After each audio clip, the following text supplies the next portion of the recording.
মুরব্বীদের হাক বলতে একটা কথা আছে, যেই কাজে মুরব্বীরা বেশি নিষেধ করে সেই কাজটা নাকি করতে নেই, তাহলে সেই কাজের আর বরকত পাওয়া যায় না। এই কথাটা আজকে আমি নিজেকে দিয়েই প্রমাণ পেলাম। আমাদের নতুন গাড়ি দিয়ে আজকে আমরা সবাই মিলে প্রথম দিন ঘুরতে বের হলাম, কিন্তু প্রথম দিনেই মনে হচ্ছে গাড়িটা ফেরত দেওয়া লাগবে। কি হয়েছে না হয়েছে সবকিছুই বলবো আজকের ব্লগে। হ্যালো ব্রেন, আসসালামু আলাইকুম। সবাই কেমন আছেন? আশা করতেছি ভালো আছেন। আমিও ভালো আছি আল্লাহর রহমতে। আমরা যেহেতু মানব জাতি, আমাদের চাওয়া পাওয়ার কোনো শেষ নেই। যে যত সুখে থাকি তার থেকেও সুখ খুঁজে বেড়াই। ঢাকাতে আমরা যারা ফ্যামিলি নিয়ে থাকি তারা কিন্তু বেশিক্ষণ ঘরে থাকতে একদমই পছন্দ করি না। কিছুদিন পর পরে ইচ্ছা করে একটু ঘুরতে যাই। এর মধ্যে আরিশা সুনাইরাকে অনেকদিন ধরেই বের করা হচ্ছিল না, আজকে একটু ঘুরতে নিয়ে আসলাম। সবকিছু শেয়ার করার আগে আমি আমার গ্রিন কফিটা একটু আপনাদের সাথে শেয়ার করি। যারা 1 মাসে 7 থেকে 8 কেজি ওজন কমাতে চাচ্ছেন, বিশেষ করে তাদের জন্য আমাদের এই গ্রিন কফিটা 100% কার্যকরী। এটার কোনো সাইড ইফেক্ট নাই, সম্পূর্ণ ঘরোয়া উপকরণ দিয়েই হচ্ছে আমাদের এই গ্রিন কফিটা বানানো হয়। অনেক আপুরাই আমাদের গ্রিন কফিটা খেয়েছেন এবং অনেক ভালো ভালো রিভিউ দিয়েছেন। আর যারা খাননি তারা অবশ্যই কিন্তু চোখ বন্ধ করে আমাদের গ্রিন কফিটা 6 মাস খেয়ে দেখেন, অবশ্যই একটা ভালো রেজাল্ট পাবেন, সেটা আমি নিজেই গ্যারান্টি। উপরে আমি আমাদের পেজ লিঙ্কটা দিয়ে দিব, স্ক্রিনেও দিয়ে দিলাম। চলেন এবার মেলাতে আমাদের সাথে কি কি ঘটলো সেগুলোই আপনাদের সাথে শেয়ার করি। আজকে চলে আসলাম বাংলাদেশ চীন মন্ত্রী সম্মেলনের ভিতরে যে মেলা হচ্ছে, সেই মেলাটাকে আরিশা সুনাইরাকে ঘুরে দেখানোর জন্য। যদিও চীন মন্ত্রী সম্মেলনের মেলাটা আজকেই শেষ, কিন্তু সব থেকে খুশির খবর কি জানেন? বাংলাদেশ চীন মন্ত্রী সম্মেলনের ভিতরে যেসব স্টলগুলো ছিল, মানে যে কান্ট্রির স্টলগুলো ছিল, সেগুলো সবকিছুই চলে যাবে ধানমন্ডি কনভেনশন হলের মেলাতে। আপনারা কিন্তু অবশ্যই ধানমন্ডি কনভেনশন হলের মেলাতে চলে আসতে পারেন।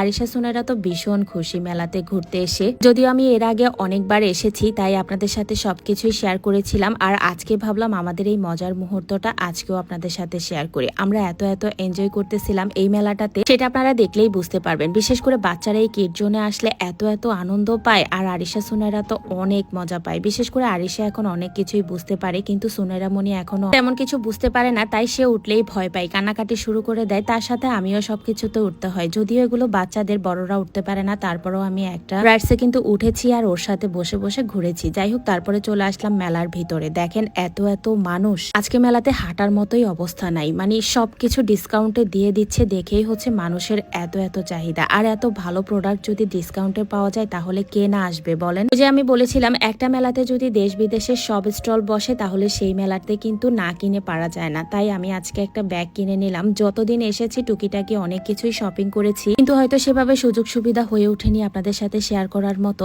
এই ট্রেগুলো আমার এত পছন্দ হয়েছিল, সেদিন নিবো ভেবেছিলাম, কিন্তু অনেক তাড়াহুড়োর মধ্যে যেহেতু চলে গিয়েছিলাম, তাই আমার অনেক কিছুই শপিং করা হয়নি। সেদিন মেলাতে আসার পর আমার বাসায় কি ঘটনা হয়েছিল সেটা তো অবশ্যই আপনাদের সাথে বলেছি। তাই আজকে আমি আমার 2 বাচ্চাকেও আমার সাথে করে নিয়ে এসেছি। এমন একটা সিচুয়েশনে আমি পড়েছিলাম, বাচ্চাদেরকে এখন বাসায় রেখে আসতেই আমার ভয় লাগে। তাই এখন থেকে চিন্তা করেছি যেখানেই যাব না কেন বাচ্চাদেরকে আমার সাথে করে নিয়ে যাব। আগে আমার বাচ্চাদের সেফটি, পরে আমার কাজ। যাই হোক, যারা চীন মন্ত্রী সম্মেলনের বাণিজ্য মেলাতে এসে কেনাকাটা করতে পারেননি, অনেকেরই কিন্তু আফসোস রয়ে গিয়েছে। এই স্টলগুলো চলে গেলে আবার নতুন করে কোথায় পাবো? অবশ্যই তাদের জন্য আমি লোকেশনটা আজকে দিয়ে দিব। আপনারা কিন্তু অবশ্যই ধানমন্ডি কনভেনশন হলে চলে গেলেই কিন্তু বাণিজ্য মেলার প্রতিটা স্টলই পেয়ে যাবেন। 24, 25, 26, 27, 28 তারিখ পর্যন্তই কিন্তু সকাল 10টা থেকে রাত 10টা পর্যন্ত ধানমন্ডি কনভেনশন হলে মেলা চলতে থাকবে। যাই হোক, তারপর আমরা চলে আসলাম একটা রেস্টুরেন্টে ঘোরার জন্য। আর এখানে এসে আমার তো এত আরাম লাগতেছিল, মানে পুরো ঠান্ডা একটা ওয়েদার, চারদিকে পানির ঝুমঝুম শব্দ, এত ভালো লাগতেছিল। মানে রাত্রেবেলা মনে হয় কি